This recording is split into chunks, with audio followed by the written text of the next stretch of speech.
Hi guys, today I'm gonna cold start my bike, KLR 650, 2001. Very good condition, as you can see. You can see I lost the shroud. I was out riding and I don't know, it didn't clip correctly and it fell on the ground, and yeah, so this is a cold start. Ooh.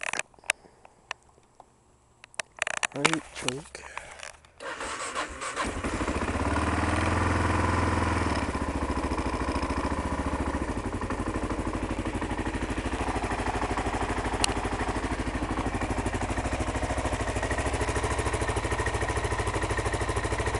Sounds good.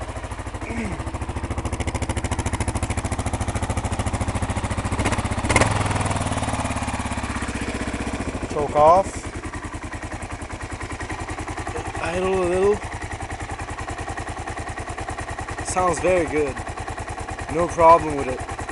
Takes no oil. Brand new rear bearing and braking pad. Front pad was alright. All disc brakes. Everything is running on it.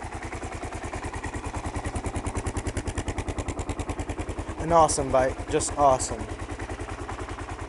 Extremely good on gas. It does around 60 miles per gallon. Yep, so that's pretty much all. So this is my bike, KLR 650.